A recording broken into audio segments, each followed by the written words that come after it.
반갑습니다. 지난 시간에 이제 제가 그 일본의 이 근세 100년에 대해서 2시간에 걸쳐서 강좌를 했는데 몇몇 분들이 저한테 그 후로 연락을 주셨어요. 야, 국회의원 하지 말고 강연하러 다녀라. 지금보다 훨씬 더 성공할 것 같다. 뭐 그런 말씀을 주신 분들은 좀 격려를 해주신 분들이고, 뭐 어쨌든 이 굉장히 궁금했던 부분에 대해서 아주 시원하게 설명을 잘해주셔서 고맙다는 분들이 많이 계셨습니다. 지난 일본에 이어서 이번에는 중국 근세 100년을 다루도록 그렇게 하겠습니다. 지난번에 일본은 근세 100년을 굴기라고 표현을 했습니다. 그런데 중국은 보시는 것처럼 국치라고 표현을 합니다. 근데 근세 100년 국치라는 것은 뭐 제가 지어낸 말이 아니고요. 중화인민공화국 정부에서 근세 100년을 공개적으로 또 공식적으로 100년 국치다 이렇게 표현을 합니다. 그 기간은 여기 보시는 것처럼 1840년부터 1949년까지 이 기간을 이제 100년 국치다 이렇게 표현을 합니다. 1840년에는 오늘 뭐 굉장히 중요하게 다루도록 합니다만은 아편 전쟁이 일어난 시기입니다. 영국이 그 당시 청나라를 침략을 했는데 그 이제 1840년에 일어난 전쟁이 아편 전쟁입니다. 아편 전쟁의 결과 두 차례에 걸쳐서 이제 전쟁이 이루어졌는데 이 중국으로서는 정말 이름값을 못했죠. 아시아의 잠자는 사자다 이렇게 이제 유럽에 알려져 있었는데 막상 싸움을 해보니까 정말 아주 그냥 뭐 이 표현이 좀 거칠게 말씀을 드려서 만방으로 깨지는 거예요. 그것도 두 번에 걸쳐서 깨집니다. 그러다 보니까 정말 야, 이 중국이 아시아의 패자라던데 저렇게 정말 힘이 없는 줄 몰랐다 해서 아주 동네 북으로 전락을 합니다. 그래서 그 이후에 정말 수많은 유럽에 그리고 심지어는 아시아의 일본까지 중국을 침략을 하죠. 할 때마다 뭐 중국은 때리면 때린 대로 맞습니다. 그래서 이 동네 북이 되고 나아가서는 이제 정말 종이호랑이다 이런 멸칭까지 얻게 될 정도로 아주 중국이 어려움을 겪습니다. 그래서 이제 이 근세 100년을 국치라고 표현을 하는 겁니다. 그럼 1949년은 뭐냐? 저건 이 중국의 내전 이후에 중화인민공화국이 건국된 그 해가 1949년 10월 1일입니다. 그래서 중국에서는 1949년까지를 바로 근세 100년의 국치 기간이다 이렇게 표현을 합니다. 그런데 제 강좌는 사실은 중국이 국치보다는 영광으로부터 출발을 합니다. 보시면 어떻게 읽을 것 같아요? 잘 못 읽겠죠? 뭐 이게 불어입니다. 불어. 저도 처음에 보고 무슨 말인가 했는데 불어인데 한번 읽어보세요. 신우아지리. 신우아지리라고 중국풍이란 뜻입니다. 이 중국풍이 요즘 뭐 한류가 뭐 세계 각국에 굉장히 인기가 높습니다만 이 1700년대 후반 그리고 1800년대 전반까지는 유럽과 세계 모든 나라에 중국풍이 어마어마하게 유행을 합니다. 그래서 어디를 가든지 중국풍의 뭐 여러 가지 도자기나 옷 디자인, 심지어 그림 뭐 이런 것까지 아주 유럽을 휩쓰는 그런 영광의 시대가 사실은 중국에 있었고 그 영광의 시대가 사실은 그 후로 많이 이제 변질이 되면서 근세 중국의 국치 100년으로 이어지는 또 그러한 부담이 되기도 한다 이런 말씀을 드리겠습니다. 보시면 얼마나 아름답습니까? 18세기 그러니까 1700년대 중반 이후에 유럽 각국을 휩쓸던 청화백자입니다. 이 청화백자는 백자에다가 코발트라는 안료를 칠해서 다시 소성을 시킨 그러한 도자기가 되겠습니다. 사실 우리 조선 시대 때도 백자가 유명했죠. 뭐 고려 청자, 조선 백자 그렇습니다만 우리 조선에서 청화 백자는 상당히 후기 조선에 유행을 했던 그런 양식이 되겠습니다. 사실 중국에서는 저게 송나라 시대부터 송대부터 송나라 그다음에 명나라 또 청나라에 이어지도록 계속해서 이 청화 백자가 주류를 이루는 이 도자기의 양식이었습니다. 주로 이제 많이 생산하던 지역은 여기 보시는 것처럼 장시성 그러니까 강서성의 경덕진이라는 증더전이라고 이제 중국말로 읽습니다만은 이 증더전에서 주로 생산을 해서 세계 각국에 이렇게 수출을 했던 그런 도자기가 되겠습니다. 여기 있는 것은 이제 이 강희제 때 이 청화 백자가 되겠습니다만은 지금 오늘 우리가 다루는 시기 직전이 되겠습니다. 정말 아름답죠. 이 중국의 국보 도자기입니다. 그래서 이 청화 백자가 이제 유럽으로 수출이 되면서 유럽의 귀족들은 누구나 청화 백자를 적어도 한 점 이상은 가지고 있어야 돼요. 그래서 청화 백자를 가지고 있느냐 그렇지 못하느냐가 유럽 사람들의 신분의 척도가 됩니다. 그래서 누구나 반드시 가져야 되는 그런 생활의 필수품이 되기도 하고 사회적 신분을 과시하는 그러한 대상으로 이렇게 자리를 잡습니다. 얼마나 이게 비싼지 거의 도자기 하나가 뭐 그 당시에 유럽의 아주 고급 주택 한 채 값이었다고 그래요. 그래서 돈이 많은 분들은 이 유럽의 귀족들은 도자기를 누구한테 이제 자랑을 해야 되잖아요. 그래서 저걸 그냥 그대로 세워놓으면 뭐 넘어져서 깨질 염려도 있고 또 도난의 우려도 크고 그러니까 벽에 아예 고정을 시킵니다. 저렇게 벽 안에 딱 해서 고정을 시켜서 뭐 함부로 떼가지도 못하도록 하고 그 대신에 누구든지 자기 집만 방문하면 다 저걸 보고 야, 이 사람이 이렇게 많이 가지고 있으면 이거 지금 집이 몇 채 값이겠습니까? 아주 거의 뭐 아파트 한 채 값이겠죠. 아파트 한 동값 이런 정도의 이 귀한 도자기를 유럽에 수출을 했던 거죠, 중국이. 그런데 이러한 신화지리가 도자기만 가지고 이제 유행이 된 게 아니고 유럽의 생활 곳곳에 다 파고 들어갑니다. 여기는 이제 프랑스와 부세라는 작가가 그린 중국풍 정원이라는 1742년 작품입니다만 신화지리가 회화에도 미치고 있었던 영향을 단적으로 보여주는 것입니다. 한번 보세요. 사람은 유럽 사람이죠. 여성은 유럽인데 거기에 있는 우산이나 건물 구조 뭐 이런 또 옆에 있는 입고 있는 패션 이건 또 완전히 중국풍입니다.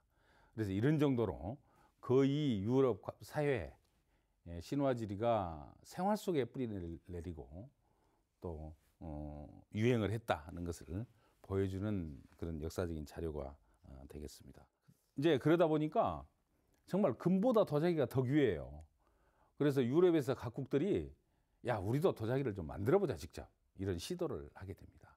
대표적으로 이제 독일에 있는 작센 공국이라는 이제 공국이니까 아주 적은 나라처럼 생각을 하지만 그렇지는 않습니다. 이 작센 공국이 지금도 이제 이쪽 작센주로 과거에 이제 동독의 영토 내에 폴란드하고 국경에 있습니다. 그래서 이 폴란드 리투아니아 왕국이 있었는데 그 작센 공국에서 폴란드 리투아니아 왕국을 같이 지배를 했습니다. 그래서 이 작센의 군주가 그러니까 공국이니까 공작이겠죠? 작센 공작이 이 폴란드 리투아니아 왕국의 왕을 겸하죠. 그러니까 굉장히 큰 나라였습니다. 근데 그 당시 독일은 통일이 되지 못하고 여러 공국, 백국 또 왕국들이 같이 이제 분산돼서 이제 그 전체 독일을 구성하고 있었는데 잘 아시는 것처럼 가장 큰 나라는 프로이센이었죠. 그래서 우리가 비스마르크 프로이센의 그 차별 재상으로 지금도 기억을 하지 않습니까? 그런 것처럼 이 프로이센이 가장 강국이었고 그 못지않게 아주 힘이 셌던 나라가 이제 작센입니다. 근데 작센은 제후 중에서도 선제후라 그래서 전체 독일의 황제를 돌아가면서 선출을 하는 그 대상 중에 하나였습니다. 그래서 자기가 이제 황제가 되면 소위 신성 로마 제국의 황제다 이렇게 선언을 하고 같이 독일 전체에 세력을 미치면서 또 자기의 공화국이나 또 왕국을 다스리기도 하고 뭐 그렇게 했던 곳이 이제 독일의 그때 상황이었습니다. 그 중에서 이제 작센 공국에 아우구스트 2세라는 왕이죠. 사실상 왕이 이제 나오는데 이 사람이 굉장히 욕심이 많았어요. 강건 왕이라고 이제 역사에 알려져 있습니다만 이 주변 국가하고 전쟁도 자주 하고 침략도 하기도 하고 또 그런가 하면 굉장히 자기 과시욕이 아주 대단하셔서 그 당시에 이제 도자기가 이제 가장 아까 부척도고 사회적 뭐 신분의 상징이었다고 그랬지 않습니까? 그러다 보니까 이 사람이 도자기 수집에 아주 맹렬한 관심을 갖습니다. 그래서 많은 도자기들을 수집을 해서 무려 35,000점을 도자기를 끌어모았다고 그래요. 그러니까 얼마나 많은 규모입니까? 지금도 독일의 드레스덴에 가면 이 도자기 박물관이 있습니다. 이제 그곳에 있는 곳 중에 마이센이라는 곳에서 고령토가 발견이 됩니다. 그래서 그 고령토를 이용해서 이제 도자기를 생산을 하는 거죠. 그때 베트거라는 연금술사, 그 당시에 유럽에 이제 연금술이라는 게 있었어요. 뭐냐면 돌을 갖다 금으로 만드는 그런 화학적 변화를 통해서 그런 기술이 굉장히 유행을 했었는데 이 베트거는 바로 연금술사입니다. 그 중에서도 아주 실력이 아주 탁월한 연금술사였다고 그래요. 사실은 지금 생각해보면 불가능한 일 아닙니까? 어떻게 돌로 금을 만듭니까? 근데 그렇게 만들었다고 합니다. 만들려고 시도를 했어요. 그래서 처음에는 이제 아우구스트 2세가 이 베트거를 스카웃을 해서 돌을 작센 공국에 있는 돌을 전부 금으로 만들어 가지고 그걸로 세계에 있는 도자기를 싹 쏴버려야겠다 이런 아주 큰 꿈을 가지고 시작을 했는데 그 불가능한 얘기죠. 그래서 어느 날 베트거 연금술사를 다시 부릅니다. 불러서 이 금 만들려고 너무 노력하지 말고 도자기를 한번 만들어봐라. 그래서 이 베트거라는 사람이 이제 새로운 흙을 찾고 기술을 연마하고 해서 드디어 1710년에 도자기 생산에 성공을 합니다. 여기에 나와 있는 마이센 지역에서 해서 마이센 도자기라고 합니다만은 그때는 이렇게 이제 훌륭한 도자기를 만든 건 아니었고요. 훨씬 조잡한 뭐 그런 수준의 도자기였지만 그 후로 이제 계속 기술의 발전을 거듭해 가면서 이렇게 찬란한 도자기를 생산을 합니다. 지금도 세계에서 아주 세계적인 수준의 도자기 독일에서 생산합니다. 마이센 도자기고 그럼 그 이제 청화백자인데 청화백자 중에서도 백자의 성격이 강한 대부분이 하얀 그 바탕 위에 약간의 코발트가 박혀 있는 그런 도자기를 지금도 세계 최고 수준의 도자기 하나로 치고 있고 독일의 마이센 도자기다 이렇게 기억을 하시면 좋을 것 같습니다. 이 마이센 도자기는 중국과 일본과 또 조선을 벗어나서 생산이 되었던 최초 도자기입니다. 그래서 지금도 수준 높은 도자기일 수밖에 없다는 것을 우리가 그냥 보시면 아실 겁니다. 영국이 이제 오늘의 뭐 굉장히 주요한 주제의 대상이 됩니다만은 영국에서 특히 도자기 생산에 아주 올인을 합니다. 왜 그러냐면 워낙이 중국에서 도자기의 소비와 또 이 판매 요구가 거셌습니다. 이 오늘의 이제 뭐 중요한 주제입니다만은 동양의 차가 특히 중국의 차가 영국의 전례가 되면서 영국이 온 나라가 아주 차 열풍에 빠집니다. 그래서 차 소비도 어마어마하게 늘어나고 또 차를 마시게 되면 어떻겠습니까? 당연히 차 잔도 필요할 거고 다기가 필요하잖아요. 그런데 그 당시에 이제 영국은 이 그릇으로 쓸 수 있는 게 두 가지 금속으로 만들 수가 있겠죠. 주로 주석이나 또 뭐 일반 철로 만드는데 조금 고급스럽고 돈이 있는 뭐 재력이 있는 왕가나 귀족들은 은으로 주로 만들어서 은자리에다가 이제 차를 마시기도 하고 또 뭐 그 음식들 먹고 그랬죠. 그렇지 않으면 이제 그 전통적인 영국의 도기가 있었습니다. 우리 뭐 항아리 같은 거 있죠? 도기. 예, 도자기나 자기하고는 다른 조금 저 굽기는 구웠으되 조금 토기에 가까운 그걸 이제 도기라고 보통 부릅니다만은 그 도기나 또는 은제 찻잔이 이제 영국에서 사용이 되고 있었죠. 그래서 중국의 이 징더전 도자기가 전래가 되면서 영국에서도 우리도 한번 만들어 보자. 도저히 사서는 이거 뭐 워낙 비싸기 때문에 감당이 안 되는 상황이어서 그래서 이제 영국에서도 뭐 조금 똑똑한 사람들이 다 나서서 도자기 생산에 몰두를 합니다. 근데 영국이라는 나라가 뭐 그 흙이 독일처럼 그렇게 쉽게 고령토 같은 도자기 원료가 되는 흙을 찾기가 쉽지 않았던 모양이에요. 뭐 진흙이 많고 석탄이 많이 나는 나라 아닙니까? 그러다 보니까 결국 쉽지가 않았습니다. 그래서 일반 흙에다가 어떤 생각을 하게 되냐면 소의 뼈를 짐승의 동물의 뼈를 좀 갈아 넣으면 그게 도자기 아니 이 그릇도 단단해지고 또 비교적 값싸게 생산할 수 있지 않겠느냐 이런 생각을 하게 돼요. 그래서 토마스 프라이라는 사람이 여기 보면 1848년에 소뼈를 한 40% 정도 넣고 거기에다 악교를 이제 악교풀을 같이 섞어 가지고 일반 흙하고 같이 해서 이제 도자기 형태를 만들고 그걸 소성을 시켜 가지고 이런 이건 이제 그때 그 당시에 만든 건 아니고요.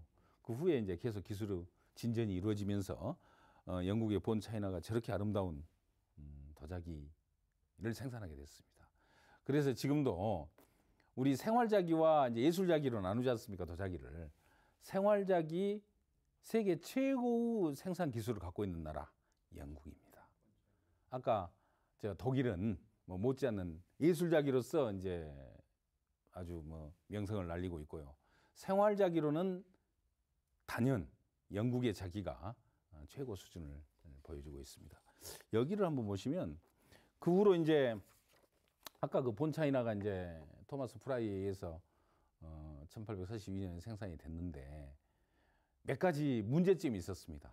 먼저 이것도 중국 도자기 못지않게 비쌉니다. 왜? 짐승의 뼈를 갈아 넣어 가지고 도자기를 만든다는 게 생각처럼 쉬운 일이 아니잖아요. 또 아울러서 도자기가 생산이 됐는데 사람들이 좀 깨림직하게 생각을 해. 그러잖아요. 뭐 뼈를 넣어 갖고 했다니 이게 뭐 동물의 뼈인지 사람의 뼈인지 어떻게 알겠어요. 그러니까 실질적으로 늘 가격도 높고 위생상 또 문제 제기하는 사람들도 있고 해서 이게 대중화가 못 되고 있었는데 그걸 대중화시킨 사람이 조시아 웨지우드라는 사람입니다. 그 후로 언제 아까 본 차이나가 생산되고 나서 한 15년쯤 후에 1759년에 이 드디어 본 차이나를 대중화를 시켜나가는 그런 도자기가 영국에서 생산이 됩니다. 바로 그 사람이 이제 조지 웨지우드. 지금도 웨지우드는 세계 최고의 도자기 생활자기 생산 회사죠. 우리 대한민국에도 뭐 행남사나 한국 도자기 뭐 이런 회사가 있습니다만 영국의 최고 회사 가장 규모도 크고 또 역사도 깊은 그런 도자기 회사는 여기 보시는 웨지우드입니다. 그래서 본 차이나를 이제 대중화를 시켜나가고 그렇게 했는데 뭐 그 당시에 뭐 영국의 거의 모든 가구에서 웨지우드 도자기를 구입을 해서 차를 마시고 음식을 먹고 했던 그렇게 활용을 했던 생활자기가 되겠습니다. 얼마나 돈을 많이 벌었겠습니까? 어마어마하게 벌었겠죠. 지금까지 그 기업이 지난 2009년도에 뭐 또 주인도 바뀌고 그랬다는 걸 제가 보도에 통해서 봤는데 지금까지 웨지우드 회사가 전속이 될 만큼 그런 대형 도자기 회사가 되겠습니다. 참고로 아까 그 웨지우드 창업자인 조시아 웨지우드의 외손자가 우리가 잘 아는 이제 진화론을 누구죠? 찰스 다인이 웨지우드의 외손자입니다. 그래서 웨지우드가 돈이 많으니까 그 재산을 통해서 그걸 가지고 진화론 연구를 하고 그러니까 우리 모두가 다 과학적 혜택을 웨지우드를 통해서 받고 있다 이렇게 말씀을 드려도 될 만큼 그런 일화를 또 같이 가지고 있는 것이 되겠습니다. 자, 영국에서 뭐 잠깐 설명을 드렸습니다만 도자기 또 차 뭐 이런 것들은 그러니까 전부 다 중국이 원산지죠. 그것은 정말 부의 상징이었고 사회적 신분의 척도가 되는 겁니다. 그 당시에 영국이 얼마나 많은 차를 마셨냐면 우리가 지금도 가끔 뭐 어디 가서 저 차 마시고 그럴 때 애프터눈 티라는 게 있습니다. 애프터눈 티. 그 뭐냐면 영국의 각 가정에서 뭐 귀족들이나 또 여성 매덤들이 오후가 되면 좀 배도 철철하고 좀 그렇잖아요. 시간도 좀 여유가 있고 그러면 어딘가에 모여서 같이 차도 한 잔 마시고 간단한 간식도 먹고 그러한 게 영국에서 생활 방식의 하나예요. 그래서 애프터눈 티라는 게 지금까지 이어지는 영국인의 생활 방식 중에 하나로 자리를 잡고 있습니다. 그게 바로 영국의 차에 이제 중국의 차를 중국의 청화백자 도자기에 또 경우에 따라서는 영국의 웨지우드 찻잔에 같이 소비를 하는 그러한 모습들이 귀족들 또 영국의 지배층들의 일반적인 생활 모습이었다. 이렇게 말씀을 드릴 수가 있습니다.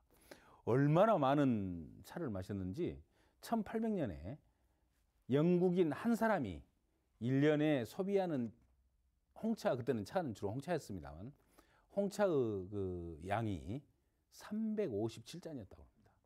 그러니까 영국 국민 모두가 그 당시 영국 국민은 정확히 2,600만 명 정도 된 것으로 기억을 하고 집계가 되고 있습니다. 그때 2,600만 명이 모든 사람 평균으로 매일 차를 한 잔 정도를 마시는 게 되겠죠. 357잔이니까 얼마나 많이 마십니까?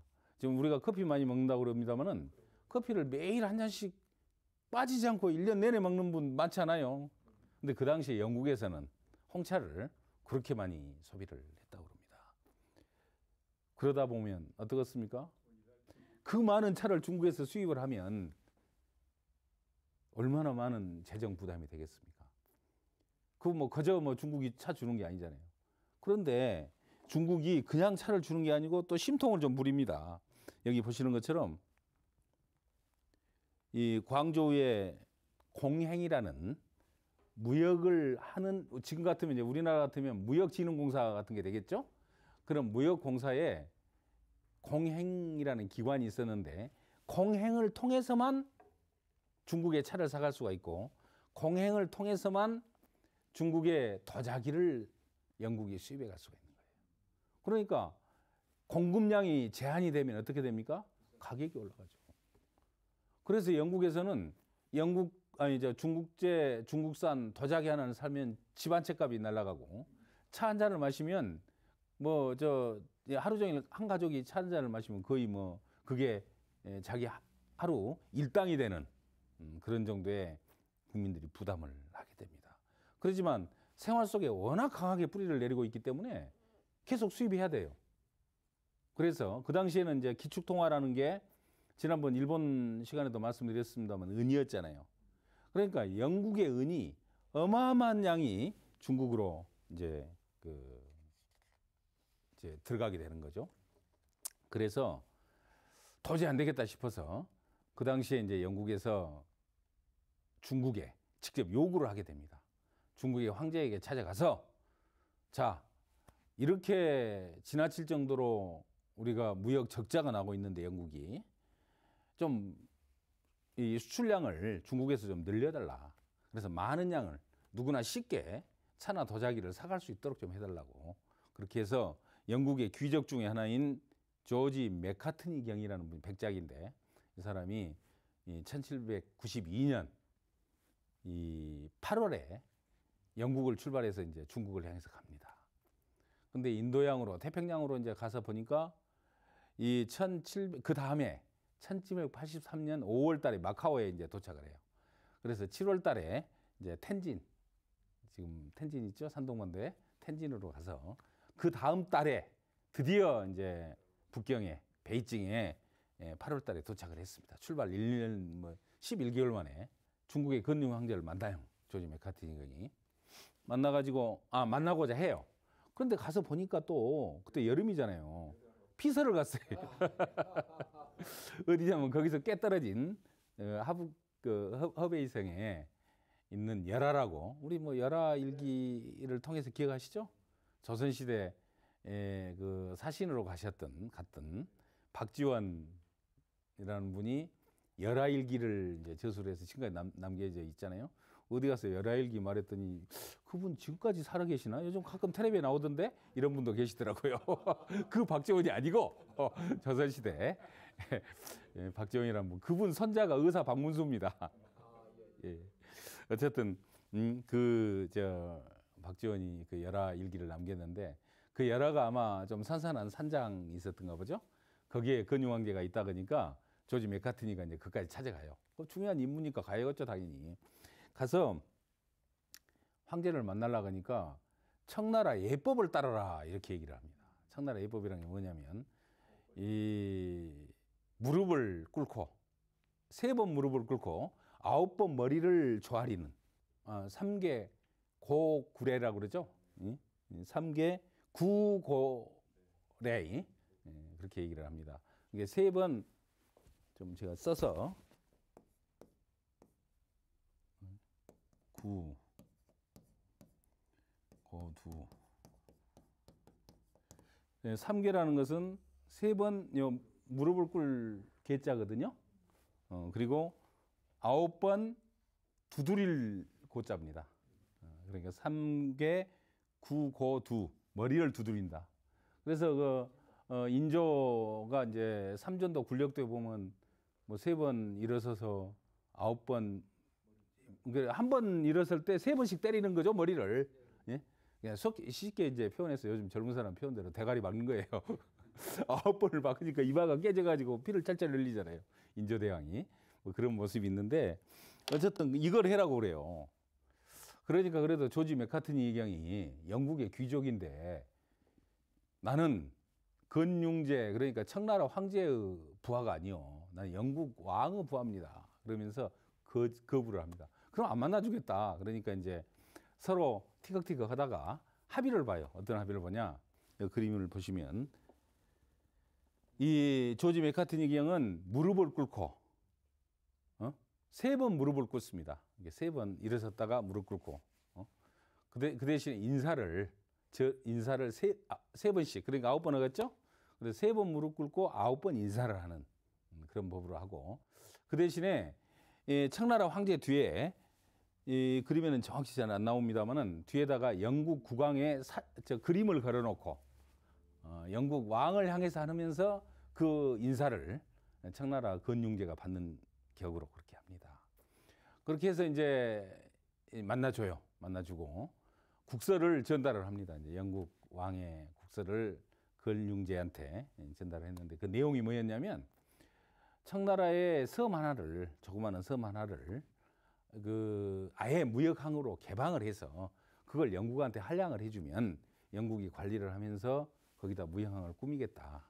그러니까 일본의 나가사키를 그렇게 했었다고 그랬죠? 지난번 일본 얘기하면서 그러한 식으로 섬을 하나 주시면 우리가 잘 관리를 해서 무역도 확대해서 중국도 돈을 벌고 또 영국 국민들도 싼 비용을 지불하고 도자기를 소비하고 차를 마실 수 있도록 해달라. 뭐 그런 비교적 건전한 내용의 국서를 전달하죠. 그런데 이제 그걸 보고 아주 뭐 건융제가 그냥 노발대발합니다. 왜 그러냐면 중국이란 나라가 중국의 땅을 다른 이 나라에 할량을, 그러니까 넘겨줘 본 적이 한 번도 없었답니다. 그 전까지는 침략을 당해갖고 뺏길지는 몰라도, 그러나 땅을 자기에 의해서 넘겨주고 그러지를 않았는데 최초로 그 주장을 한 거죠, 영국 조지 맥카트니가. 그래서 건융제가 택도 없는 소리 말아라. 그래서 이제 거절을 합니다. 그래서 실패하죠. 그리고 그런 정도가 아니고 앞으로는 그런 생각을 갖고 있는 너희들 아무리 와도 절대 안 만나준다. 이렇게 이제 선언을 해요. 그러면 어쩌겠습니까? 영국 입장에서는 열이 받칠 대로 받치겠죠? 그 받치는 상황을 또 보도록 그렇게 하겠습니다. 우선 지우고요. 그래서 이제 그 후로 아까 1792년 이후에 또 1815년이니까 한 17년 후네요. 17년 후에 에머스트 사절단이라는 이제 에머스트 경이 또 이제 중국을 찾아옵니다. 똑같은 이유예요. 야, 지난번에 가서 그렇게 물파까지 꿇고 사정했는데 말이지 안 들어주면 어떻게 하냐, 좀 해주라 해서 이제 다시 온 거죠. 왔는데 이번에는 이제 들어가지도 못해요. 아까 말했잖아요. 건용제가 다시는 너희들 와도 안 만나준다 했기 때문에 안 만나줍니다. 그래서 돌아갔어요. 그 다음에 이제 또 한 20여 년 후에 무역 감독관이었던 네이피어라는 사람이 또 옵니다. 근데 이제 들어오지도 못하게 합니다. 뭐 베이징에 가는 정도는 뭐 둘째치고 아예 입항 자체를 거부를 하니까 거기서 이제 서로 뭐 무력 충돌이 좀 생기는 그런 상황까지 가게 됩니다. 그러다 보니까 이제 영국은 계속해서 공행무역을 통해서 값비싼 중국산 차와 도자기를 사가야 되고, 또 그런 상황이 이제 계속되면서 영국 내에 어떤 방법이든지 무역 적자를 좀 개선할 수 있는 대책을 세워라, 그런 요구가 아주 빗발을 치게 되죠. 그래서 결국은 이제 초강수의 대책을 세울 수밖에 없게 됩니다. 그 당시 이제 청나라가 어느 정도의 나라 규모를 갖고 있었냐면, 한번 보세요. 깜짝 놀랄 정도예요. 인구가 4억 명이었습니다. 지금 얼마입니까? 14억이죠? 그러니까 그때도 아주 뭐 1800년대 초니까 어마어마한 인구였고, 전 세계 GNP의 33%, 그러니까 전 세계에서 생산하는 모든 재화의 가치를 따져보면 33%를 중국에서 생산했어요. 그 당시에 유럽은 27%로 집계를 하고 있습니다.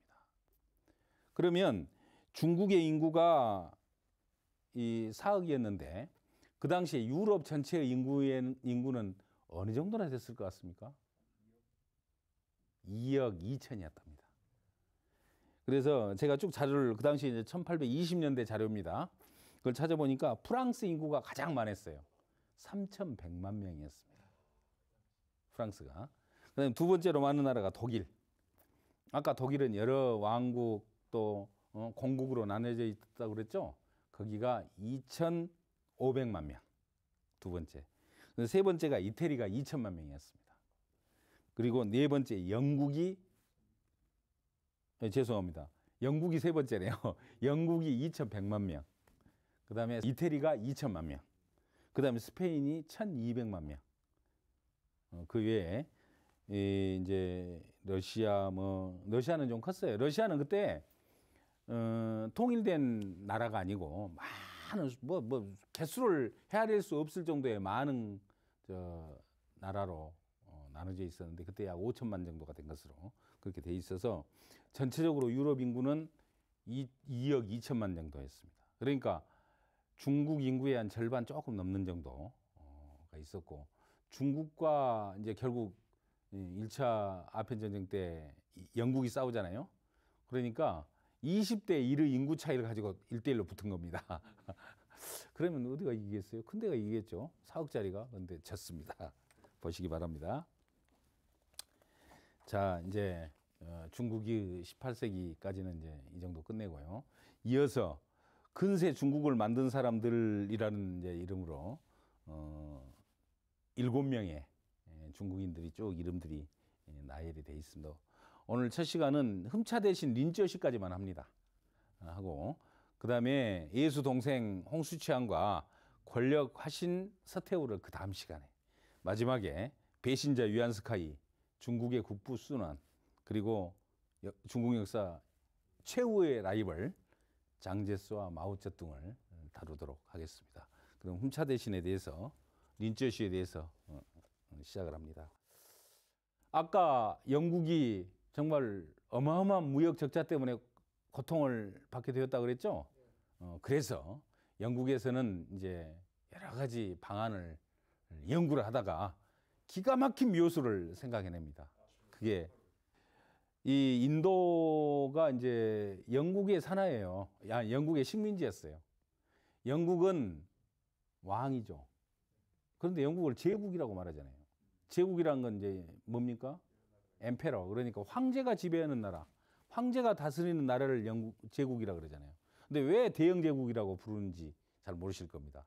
그것은 영국의 왕과 인도 제국의 황제를 겸하고 있는 거죠. 그래서 대영 제국이라고 말하는 것은 인도 제국을 지배를 하기 때문에 그렇게 표현을 합니다. 그냥 영국은 그레이트 브리튼이잖아요. 정식 명칭이. 그래서 그냥 그 대영국입니다. 쉽게 말하면. 그러나 제국이 됐던 이유는 인도를 지배하기 때문에 그랬다. 상식적으로 알아두시면 좋을 것 같습니다. 어쨌든 인도에 뭐 저 수많은 사람들한테 영국산 그때 산업혁명으로 생산한 맨체스터에서 주로 생산을 했습니다만 면직물을 이제 수출을 해요. 그 대신에 면직물을 하게 되면 이제 어떻습니까? 보통 은으로 받잖아요. 은으로 받던데 인도에 은은 별로 없었어요. 그래서 인도에다가 영국에서 아편 재배를 시킵니다. 동인도 회사에서. 그래서 면직물 수출을 하고 그 대가로 아편을 받아요. 그 아편을 그러니까 중국에서는 이제 영국은 중국에서는 아까 말씀드렸듯이 도자기와 차를 수입을 하는데 그 돈을 뭘로 줍니까? 은으로 주죠. 은으로 주고 또 아편으로 팔면서 은을 다시 가져와요. 그러니까 결국은 영국의 그 막대한 무역 적자를 뭘로 메꾼다? 아편으로 메꾸는 거예요. 지금 이 상식을 가진 정상 국가의 입장에서는 있을 수 없는 무역 패턴이죠. 그러나 그 19세기 중반에 초반에 국제 질서에서는 어떻게 보면 다소 어색하고 적절하지는 않지만 통용이 되던 그런 무역 질서가 되겠습니다. 그러다 보니까 중국에서는 이제 아편이 뭐 엄청나게 퍼집니다. 무려 1836년 통계로 중국인의 거의 한 5% 정도가 되는 1250만 명. 왜 1250만 명밖에 안 되냐면 아편이 비싸기 때문에 귀족들이나 지배계층이 아니면 아편을 못 해요. 그러다 보니까 좀 뭐 괜찮은 정도의 사람들은 전부 다 아편에 중독되는, 황제들도 다 중독돼 있었습니다. 그래서 그 건왕제 이후에 도광제 황제는 실제로 본인이 아편 중독자였어요. 뭐 본인이 끊고 이제 그렇습니다만 끊고 아편을 이제 대해서 싸움을 하죠. 중국 정부가 이 아편을 극복하는 방법 두 가지를 생각합니다. 첫째는 아편을 아예 수입을 못하도록 끊어버리는 방법이 있을 수가 있겠죠. 인도에서 아편이 못 들어오도록 차단해버리면 되잖아요. 그러죠? 또 한 가지는 그럴 게 아니라 어차피 아편이 뭐 아편에 대해서 상당히 좋게 생각하는 그 당시에는 뭐 저 지배계층도 있었으니까 우리가 아편을 직접 만들자. 그래서 우리가 자급자족을 하게 되면 우리 은이 뭐 저 인도나 영국으로 그렇게 빠져나갈 염려는 없지 않느냐 이런 생각을 한 거예요. 그러나 이제 최종 결론은 논란 끝에 아편을 단속을 해서 아편이 중국에 못 들어오도록 만들어야 된다 이렇게 결정을 하게 됩니다. 그래서 그 당시에 이제 도광제라는 황제가 신하들 중에서 가장 믿을 만한 신하를 하나 찾아요. 그 사람이 임칙서입니다. 이제 중국명으로는 린쭈어시라고 부릅니다. 지금도 중국 역사상 가장 명신으로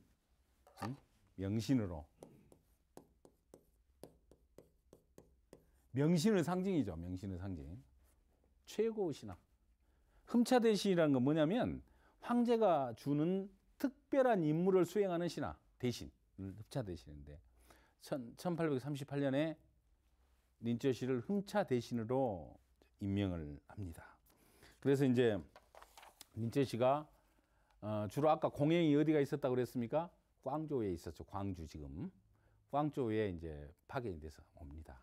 와서 이 린쩌시가 이제 이 아편을 수입을 못하게 하려면 여러 가지 방법이 있어요. 그래서 아까 얘기했듯이 이제 그 중에서도 과감하게 차단을 하고 아편 무역을 금지를 해야 되겠다고 결정을 해요. 그래서 모든 이제 공행에 있는 상인들, 중국 상인들, 영국 상인들에게 선포를 합니다. 지금부터 아편 끝. 절대 들어오면 안 돼. 들어오면 처벌하고 목을 베겠다. 이렇게 선언을 해요. 그러니까 영국 그 상인들이 처음에는 뭐 맨날 저런 사람들 한둘이었나 뭐 전에도 와갖고 다 저러고 했지만 다 팔아먹었는데 뭐 이렇게 생각을 해요. 그러면서 어떤 생각을 하냐. 야, 이럴 때 필요한 것 있지. 뇌물을 갖다 줍니다. 근데 린쩌시가 뇌물이 통했으면 뭐 이런 역사에 안 나오겠죠. 린쩌시가 이런 지하에 거절을 하고 뇌물 갖고 온 사람을 도리어 처벌합니다. 그러니까 두 번째는 이제 영국의 그 아편 상인들이 어떤 이제 생각을 하냐면 아편의 양을 속여요. 그래서 아편 있는 거 내놔라 그러니까 한 1000상자 정도를 내놓습니다. 자발적으로. 그러니까 린처씨가 이 도저히 안 되겠구만. 단속을 직접 하겠다 그래서 이제 자 압수수색을 하는 거죠. 지금 같으면 수색을 싸게 해서 무려 2만 상자를 압수를 합니다. 2만 상자는 어마어마한 이제 양인데 2만 상자를 압수를 하고 또 60명의 그 아편 상인들을 체포를 해서 옥에 가둬요. 그래서 이제 그 광저우에 있는 강이 흐르는 강이 주강이라는 강입니다. 거기에 보면 삼각주로 호문진이라는 곳이 있어요. 그 호문진에다가 이 아편 2만 상자를 갖다 놓고 거기서 태워. 근데 아편을 태우면 어떻게 되겠어요? 온 이 광저우 시민들이 전부 다 아편 중독되잖아요. 그러면 안 되지 않습니까? 그래서 이제 연구를 해서 아편에다가 석회를 섞어요. 2만 상자에. 그리고 거기다가 소금을 치면 소금 바닷물 하면 되겠죠? 바닷물을 섞으면 그게 소성이 됩니다. 막 타죠. 그 대신에 냄새가 안 나는 모양이에요. 연기는 나지만. 그래서 호문진이 온통 아편 2만 상자를 태우니 얼마나 한 보름 동안 연기로 자욱했던 그런 해서 그것을 호문진의 소연이다. 태우는 연기다 해서 호문소연이라는 주제로 뭐 드라마나 영화나 이건 굉장히 많이 지금도 소재로 다루고 있는 그래서 이 호문소연을 설명을 드렸습니다. 근데요 린처씨라는 사람이 얼마나 용의주도한 사람인지 이걸 보시면 보세요. 그냥 아편을 압수를 했잖아요. 근데 그냥 뺏어온 게 아니고 한 상자를 이렇게 한 통을 가져오면 차를 그 당시에는 차가 뭐 금이나 마찬가지였죠. 굉장히 비싼 뭐 금 정도는 안 되더라도 못지않게 비싼 그런 이제 이 상품이었는데 차를 5건씩 보상을 해줬다고 합니다. 그러니까 전 세계에 마약 단속하면서 보상을 해준 최초 사례고 유일한 사례입니다. 그러면서 그 당시에 이제 영국 여왕 빅토리아 여왕한테 편지를 보내요. 빅토리아 여왕이 이제 영국을 이 해가 지지 않는 나라로 만든 장본인입니다. 이렇게 보냅니다. 다른 나라 사람들이 영국에 아편을 팔아서 영국인들이 아편을 계속 피우고 있으면 당신은 좋겠습니까? 어떻겠습니까? 사리에 맞는 얘기죠. 그렇게 보냅니다. 영국인들이 아편을 피우도록 한다면 여왕께서도 크게 분노하지 않겠습니까? 무슨 뭐 장문의 편지를 보내게 되죠. 그래서 이 영국에서는 이제 드디어 그 편지를 받고 자 정말 우리 영국의 이 상품을 불을 태웠는데 이걸 어떻게 할 것이냐 해서 영국 하원에서 이 중국을 응징을 할 것이냐 아니면 좀 떳떳지 못하니까 그냥 모른 체하고 협상 대화를 계속할 것이냐 의회에서 논란이 이루어집니다. 하원에서. 그 당시에 이제 뒤에 수상도 됩니다만 글래드스톤이라는 야당 토리당의 이 토리당은 이제 보수당으로 바뀌었어요. 그 후로. 이 토리당의 30세의 젊은 의원이 이렇게 얘기해요.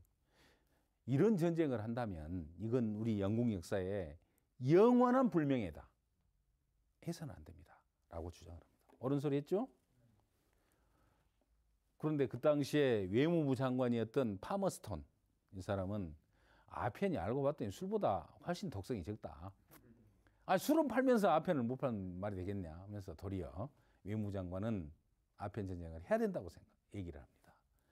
또 더 놀라운 것은 그 당시에 여당이었던 휘그당 이게 휘그당이 이제 그 다음에 자유당으로 바뀝니다만 이 휘그당의 웰링턴 공장 이 사람이 나폴레옹이 이제 유럽을 휩쓸었는데 그 당시에 워터루라는 곳에서 전쟁을 했죠. 그래서 나폴레옹은 이제 거기서 이제 이겨가지고 결국 나폴레옹을 보나파르트 나폴레옹을 권력에서 이제 끌어내리고 엘바 섬에 센트 헬레나로 유배를 시키죠. 그때 이겼던 워털루 전쟁의 영웅이 바로 웰링턴 공장인데 이 양반도 역사 앞에는 좀 부끄러워해야겠더라고요. 50년 자기가 공직 생활을 했는데 영국의 국기가 청나라에 가서 이렇게 모욕을 당한 경우를 지금까지 본 적이 없다. 그렇게 중국을 침략해야 된다. 이렇게 주장을 했습니다. 그래서 결과는 이렇게 나옵니다. 271표는 찬성, 전쟁합시다. 9표 차이로 전쟁을 하기로 결정을 합니다.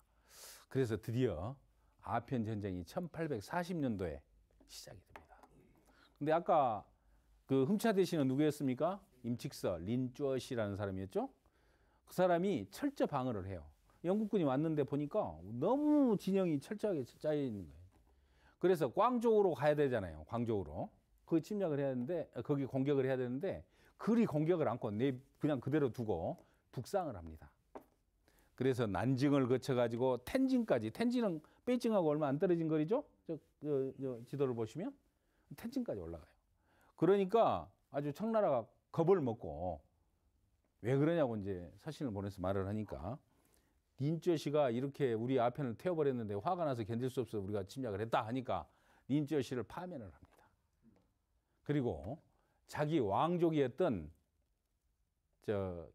기선, 이제 중국말은 키산이라고 그럽니다만 키산이라는 사람을 새로운 그쪽에 흠차 대신 겸 양광 총독으로 해서 이제 일이 싸움을 대신 보내죠. 린쭈엇이 파면했으니까 누가 맡아야 되잖아요. 그 사람이 바로 키샨이었습니다. 그런데 키샨이 이제 거기서 텐진에서 싸워요. 그냥 싸움이 잘 안 됩니다. 없으니까 일방적으로 깨져요. 그러니까 그런 상황에서 영국군이 들어보니까 광저우에 거기를 지키고 있던 린쭈엇이가 파면당해서 사라졌다 하니까 다시 내려옵니다. 왜? 영국은 공행이 있었던 광저우를 점령을 해야 되잖아요. 그래서 북경도 놔두고 텐진에서 다시 밑으로 내려와요. 그래서 이제 광저우에 다시 옵니다. 거기서 어떻겠습니까? 이제 싸움을 해야죠. 싸움을 했습니다. 했는데 이 밑에 아마 사진은 많이 보셨을 거예요. 우리가 학창 시절에 세계사 역사책에 언제나 반드시 나오는 그림입니다. 이게 여기 가장 큰 배 있죠. 앞에 있는 그 배는 증기선입니다. 그러니까 그 시절에는 배가 두 가지로 나뉘었어요.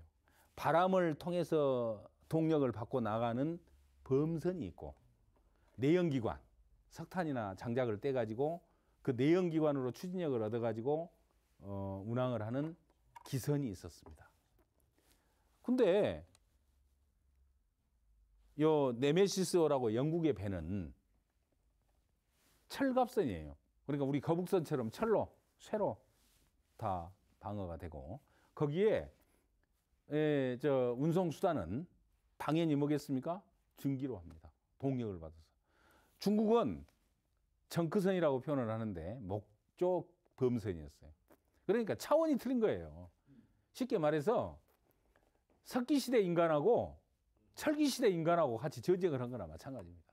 근데 일방적으로 아주 당하죠. 여기 보시면 자료마다 조금씩 차이는 있습니다. 중국 사람들은 단 한 번의 전쟁에서 1000명이 죽습니다. 영국인은 30명 내외가 죽었다고 됩니다. 최근에 자료 또 찾아보니까 36명이 가장 많은 여러 설이 있는데 어쨌든 30대 첫 이건 정상적인 싸움이 아닌 거죠. 이렇게 해서 일방적으로 결국은 이제 영국이 승리를 하게 됩니다. 그래서 딱 이겨놓고 그걸 끝내는 게 아니에요, 영국도. 그래서 이제 광저우는 점령을 딱 했어요. 하고 나서 다시 위로 올라갑니다. 왜 올라가겠습니까? 북경, 베이징을 청나라 조정이 있는 베이징을 또 어떻게든 점령을 하든지 위협을 하든지 해야 되는 거예요. 그래서 다시 천진으로 올라갑니다. 그러니까 천진으로 올라가는데 이제 그 상황을 계속 조정에 보고를 해야 할 거 아닙니까?